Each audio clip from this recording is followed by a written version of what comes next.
நம்ம காலேஜ் முடிச்சுட்டு நேராக பூர்விகா ஷோரூமுக்கு வந்தாச்சு. நம்ம வந்துட்டு கொஞ்ச நேரம் கழிச்சு செம்மையாக மழை தெறிக்க அடிக்க ஆரம்பிச்சிச்சு. அங்கே பாருங்கள், அடிக்கிற மழை இப்படி இருந்தால் எப்படி நாங்கள் ஓட்டு. நல்ல வேளை நான் முன்னாடியே வந்துட்டேன். நான் வந்து ஒரு 20 நிமிஷம் கழிச்சு தான் மழை செம்மையாக பெய்ய ஆரம்பிச்சிருச்சு. சரி ஓகேன்னு உட்காந்து கரண்ட் ஆஃப் பண்ணிட்டாங்க. அது எல்லாம் இன்வெர்ட்டரில் தான் ஓடிட்டு இருந்துச்சு.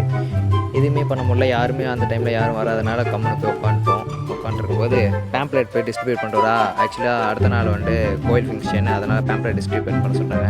போய் டிஸ்ட்ரிபியூட் பண்ணிட்டு நான் வேறு ஹாஃப் டே லீவ் மீன்ஸ் ஒரு ½ hour லீவு கேட்டு ஏன்னா அடுத்த நாள் ஊருக்கு போகிறேன் அப்படின்னு சொல்லிட்டேன். ஸோ அதனால் நான் ஊருக்கு கிளம்பிட்டேன். போகும்போது நான் அந்த வீடியோ நான் எடுத்திருப்பேன். அண்ட் ஆல்ரெடி ஒரு வீடியோ எடுத்திருக்கோம், ஒரு ஃபுல் வீடியோ. அது எடிட்டிங்கில் இருக்குது.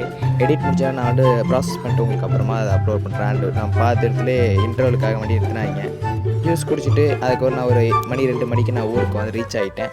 தென் நெக்ஸ்ட் வீடியோவில் நம்ம பார்க்கலாம். பாய். நான் உங்கள் கணேஷ். நீங்கள் பார்த்துக்க ஷிஃப்டிங் மறக்காம சேனல் சப்ஸ்கிரைப் பண்ணிக்கோங்க. பாய்.